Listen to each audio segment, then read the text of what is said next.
Imaginez arriver le 30 du mois, ouvrir votre compte bancaire et vous apercevoir qu'il vous reste 500 € de côté. Et imaginez pouvoir faire ça les 12 mois de l'année, permettant de gonfler ce pactole à un total de 6 000 €. 500 € par mois qui pourront être investis dans vos projets, que ce soit de créer votre entreprise, de faire plus de cadeaux à vos enfants, de partir en vacances, d'acheter votre premier appartement, parce que 500 € par mois mis de côté pendant 30 ans feront de vous un millionnaire. Alors ici, j'aimerais vous donner les 7 astuces que j'utilise au quotidien afin de mettre plus d'argent de côté, d'augmenter mes économies et ce sans avoir à me serrer la ceinture, à me priver, à m'empêcher de manger. Bref, 7 astuces simples pour mettre 500 € de côté tous les mois. C'est parti.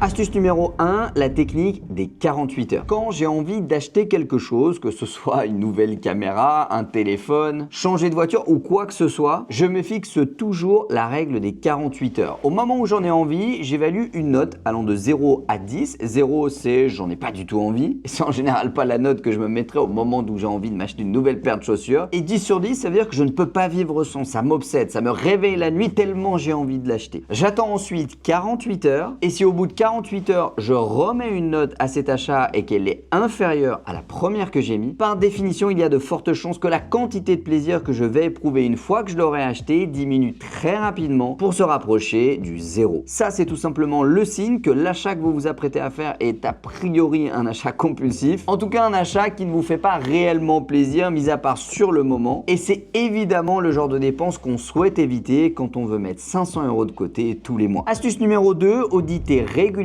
les dépenses fourmis. Les dépenses fourmis, c'est, vous savez, toutes ces petites dépenses de 4 €, 3 €, 2,99 €, 5 €, allant aller, on va dire, jusqu'à 10 ou 15 € qui se faufilent de manière très discrète sur votre compte bancaire, mais qui ont la possibilité de clairement le mettre KO. Et pour la simple et bonne raison qu'on ne s'en rend même pas compte, que ce soit un abonnement pour écouter de la musique, un film, une vidéo, les fast-food, etc., etc. Toutes ces dépenses insidieuses qui ne paraissent pas être des gros montants, mais qui, cumulées à l'échelle d'un mois, peuvent représenter des centaines d'euros. Alors pour s'en rendre compte, une fois par trimestre ou 2 fois par an par exemple, je vous invite à imprimer vos 3 derniers relevés de compte, de surligner toutes les lignes qui correspondent à des dépenses inférieures à 15 € et à chaque fois de vous poser la question, est-ce que vous vous rappelez à quoi ces 2,99 €, ces 5,99 € ou ces 15 € ont servi véritablement? Faites l'exercice et je suis persuadé que vous allez vous rendre compte qu'il y a peut-être des abonnements que vous avez souscrits, des choses que vous achetez régulièrement et qui cumulées représentent un budget alors même que vous n'en avez pas conscience. Faire un audit de ces dépenses fourmies de manière régulière, c'est une des clés pour arriver à mettre un petit peu plus d'argent de côté et en tout cas une des clés pour éviter de balancer du fric dans tous les sens et ce pour pas grand chose. Astuce numéro 3, évitez le tout prêt. Dans la vie, de manière générale, si vous réfléchissez bien, il y a beaucoup de dépenses qu'on va faire pour éviter de faire un effort. On va aller entre midi et 2 à Carrefour s'acheter un sandwich triangle et une canette parce qu'on n'a pas anticipé et qu'on s'est pas préparé à manger. Et ça peut vous paraître pas grand chose, mais c'est 5 €, c'est 6 € que vous allez dépenser le midi, multiplié par 2 ou 3 jours par semaine, multiplié par 4 semaines par mois, ça peut rapidement représenter une dépense qui, dans les faits, ne vous rapporte pas plus de plaisir, dans les faits, n'améliore pas de votre santé, voire même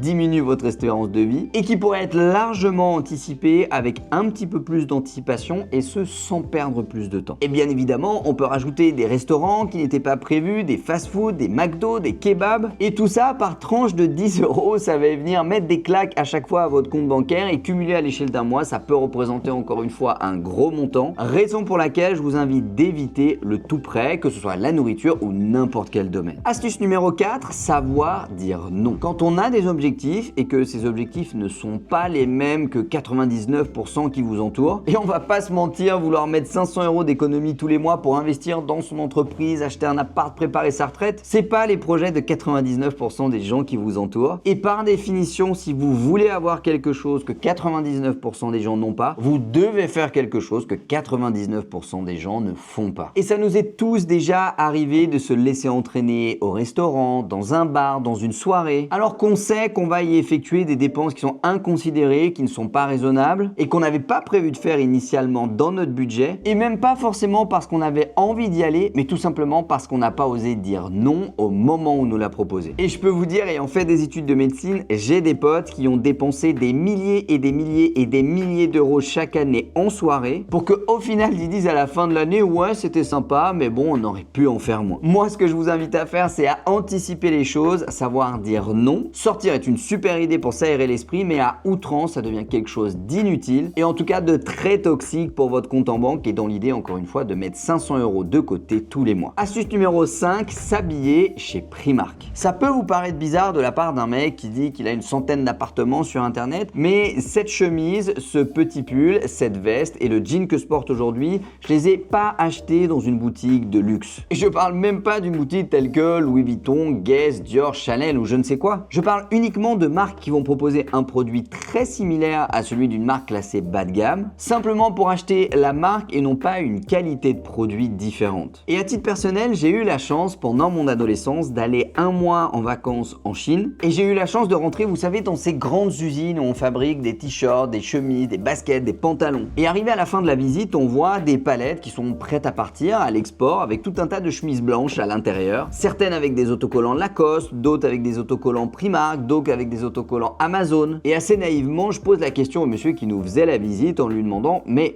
dans les faits, on a 3 palettes de 3 marques différentes. Est-ce que c'est vraiment des chemises différentes ou c'est la même chose? Ce à quoi la personne qui nous faisait la visite m'a répondu qu'il n'avait pas vraiment le droit de répondre à cette question, mais qu'il pouvait me dire que c'était fait avec grosso modo le même tissu dans la même usine par les mêmes personnes. Alors depuis ce jour-là, j'ai arrêté d'aller dans les grandes enseignes pour acheter mes chemises blanches à 50 ou à 60 € et je prends tout simplement celles à 10 € de Primark parce que dans les faits, les amis, c'est exactement les mêmes. Et si votre objectif est de mettre 500 € par mois de côté, il ne faut pas que vous donniez des centaines d'euros de marge à tous ces fabricants de vêtements pour la simple et bonne raison que vous n'aurez pas forcément plus de qualité au final. L'habillement, sachez que dans le budget des personnes de 20 à 30 ans, ça représente quasi 25% de leurs dépenses plaisir chaque mois et c'est donc un poste de dépense sur lequel il faut réduire légèrement la voilure si vous souhaitez mettre un petit peu plus d'argent de côté. Astuce numéro 6, apprendre à faire par soi-même. Au quotidien, à l'échelle d'une année, il y a plein de dépenses qu'on fait pour payer des gens qui vont faire quelque chose qui dans les faits n'est pas fondamentalement compliqué. En tout cas, quelque chose que vous pourriez faire en y consacrant un petit peu de temps et un petit peu d'énergie et qui pourrait vous permettre d'économiser plusieurs centaines d'euros, voire plusieurs milliers à l'échelle d'une année. Je pense par exemple au papier peint que vous avez envie d'installer dans votre cuisine. Je pense à faire la vidange de votre voiture, à faire vos ongles si vous êtes une dame. Vous voyez toutes ces petites dépenses dans lesquelles on va payer quelqu'un pour un service alors qu'on pourrait le faire nous-mêmes, c'est fondamentalement des dépenses qui pourraient être évitées. Alors évidemment, si vous travaillez 12 heures par jour, que vous travaillez le samedi, le dimanche, que vous n'avez aucun temps pour vous, aucun temps pour votre famille, évidemment ce n'est pas une bonne solution. Mais dans les faits, si vous ouvrez votre téléphone et que vous avez un temps d'écran de 2h30 par jour, ce qui veut dire que vous pourriez avoir 2h30 par jour pour coller votre papier peint, pour faire la vidange de votre voiture, apprendre comment la faire correctement ou pour faire vos ongles si vous êtes une dame et que vous regardez cette vidéo. Très clairement, c'est une des méthodes que j'utilise le plus pour éviter de dépenser de l'argent inutilement, non seulement parce que ça me permet d'économiser un petit peu plus, mais aussi parce que c'est intéressant de savoir faire par soi-même, d'être débrouillard et vous verrez que c'est assez transversal, ça vous sera toujours utile d'arriver à trouver des solutions par vous-même. Astuce numéro 7, avoir un objectif très clair. Quand on ne sait pas où on va, quand on ne sait pas ce qu'on veut, quand on ne sait pas pourquoi on le fait,